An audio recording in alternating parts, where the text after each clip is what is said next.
Welcome to the Pontcysyllte Aqueduct, otherwise known as the Stream in the Sky. This floating feat of engineering ingenuity that takes the Llangollen Canal so elegantly across the River Dee Valley in North Wales took 10 years to complete back in 1805. Fast forward over 200 years and join me, Dan Snow, as I spend just one day almost 40 metres up in the sky with the charity Canal and River Trust as they drain this monumental 1,007-foot-long aqueduct trough and take cameras behind and underneath the scenes of what UNESCO has named the most captivating World Heritage Site.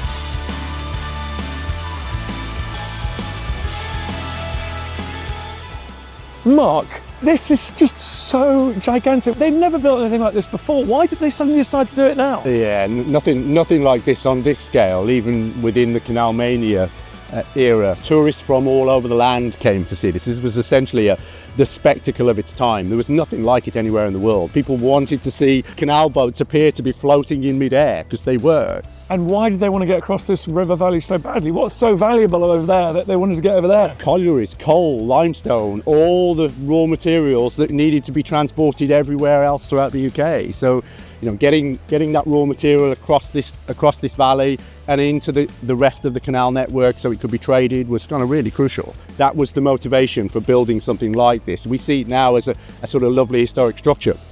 But back in the end of the 18th century, early 19th century, this was utility. This was about getting coal across this valley. Is it the iron, the fact they're using iron? Like, what allowed them to do this world-breaking project? They kind of started without the plan of using iron. So they started building the piers, not realizing that they would eventually use iron. They knew it was possible, but maybe not on this scale. So I think they conceived it and started to build it in the hope that it would work in the end. Look at it, it's still, 220 years later, it still works. So they got it right. So there's some very famous names associated with this. Oh, there is indeed. Like Telford. Yeah.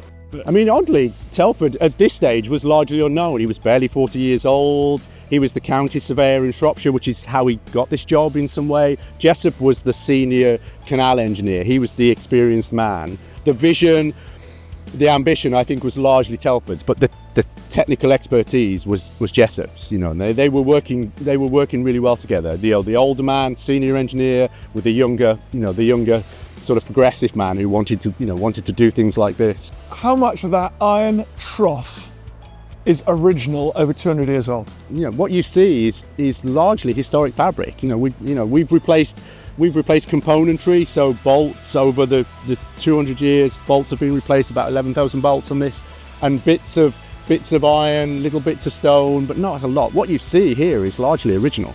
And what is your role in this refurb today? I'm the person that facilitates the relationship with the Welsh State, with Cadw.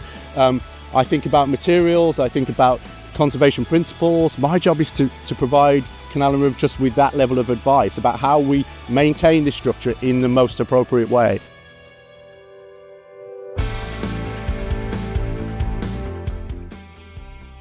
Understandably, the iron trough up there, which holds the water and the boats, gets a lot of attention here, which it deserves. It's a revolutionary structure, but when you come here right next to these piers that are just astounding when you get up close to them, the scale of them, the solidity, the fact that they've endured over 200 years, that is infrastructure building. And you really get a sense here that Telford and many of his companions, that key group, they were first and foremost masons. They knew how to pile stones on top of each other. And when you get up close like this, you look down the line of piers, you just see the precision with which they were designed and built. Inch perfect. Before key decisions can be made about how best to conserve the Pontcysyllte Aqueduct, it's vital that Canal and River Trust understand exactly what the maintenance requirements are. However, World Heritage sites such as these don't tend to come with a care guide, and with a narrow 1,000-foot-long canal trough full of water resting on 18 tapering stone pillars over 120 feet up in the sky, assessing what needs to be done is no simple task. So I met with one of the charity's construction managers to find out how the Trust plans to protect the Pontcysyllte Aqueduct's world-renowned heritage and structure for generations to come. Basically, what are you doing here this winter? We've got an ongoing maintenance plan which we've been doing for the past 5-6 years, which is the handrails. That is an ongoing project we'll carry on for the next at least 10 years. But this time round what we're doing is we're dewatering for a major principal inspection. So behind me you've got a group of engineers that are going through and looking at everything from the bolts to the stays to the ledges that are underneath which supports everything. So it's important for us to understand what we're going to do in the future. So we will be coming back most probably 2026, 27 to dewater again. This time we'll have a shopping list of components. So we'll get everything ready, so when we do come back, we've got everything in place and we've got all the permissions to do everything and with the right materials. The closer you get to this structure, do you learn more about that original build and it must just fill you with respect for what they achieved? You're right, every time that we dewater we find something different. This time we learned new lessons on how it was built. I'm always in awe whenever I go into a simple canal structure and you think about it, how they did the engineering, how they got the materials on site. I'm lucky I've got modern days, I've got cranes. How they got the blocks of stone here that weigh 2 to 3 ton, how they actually started the engineering, how they stopped the water coming in. It just fills me with awe. You know, they had navvies digging out by hand in some of the canals, and then you look at this structure and you look at the weight of these troughs and you work it all out. Even the bolts. You know, modern day now we can get the bolts done in a mill or a foundry, but all this was done by hand. So every time I come into a structure, I'm amazed at the quality of the engineering and just the sheer genius of the guys that did it. Why bother? Well, why not let this just go to rack and ruin? Because at the end of the day, I believe in my heart that I want my children and my children to be able to see what was done in the past. You know, we see nowadays of crumbling castles and crumbling walls and everything that are not repaired. You know, and this is my belief that we should repair that the best we can for the future. Don't let them crumble, because once they're gone, they're gone. So we have a duty, and the Canal River Trust has a duty to preserve this for future generations. And we are looking for more and more support, more and more volunteers to come and join us. You can walk along the canal, beautiful open spaces, well-being, completely free of charge. Get out and see it. Even in the inner cities, you can go from literally the city and walk 100 metres and you're basically in the countryside. We have to maintain that, and we want to maintain that. So we want people to come out and support the Canal and River Trust.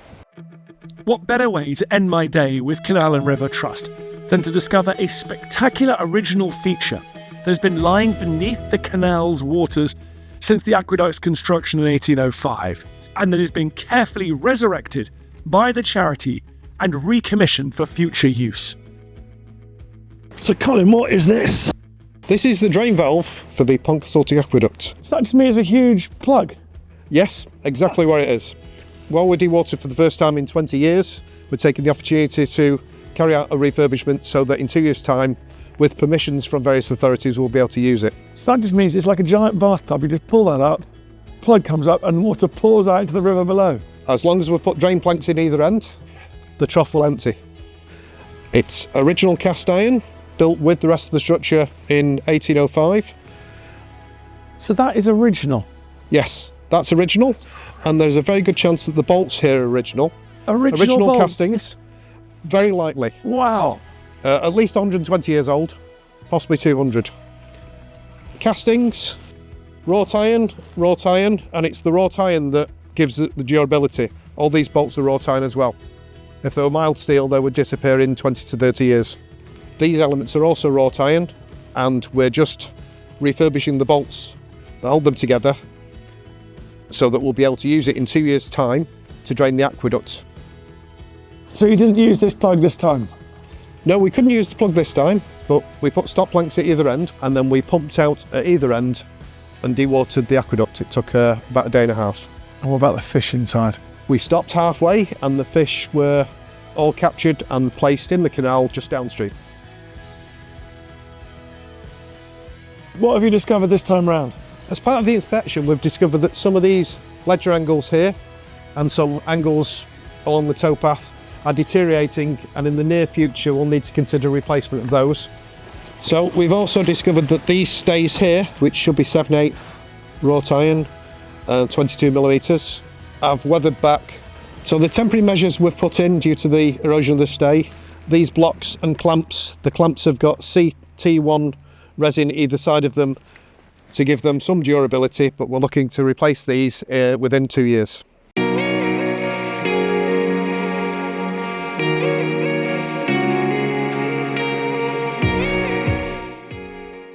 This is a great place to see how all the smaller modular parts have been brought together here, bound together to create this vast structure. These wrought iron panels that are brought out, manhandled out on sleds and just placed one after the other, forming the base of this trough. And they're bolted together with these massive wrought iron bolts. These are some of the 11,000 bolts that have gone into creating this structure. The same thing up here, wrought iron panels on the sides, and you have a tough, durable trough.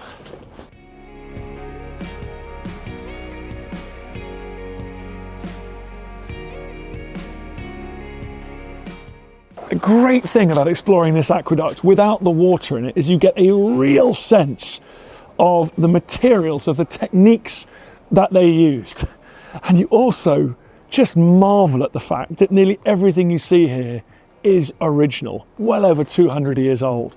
Even after all that time, it's still awe-inspiring.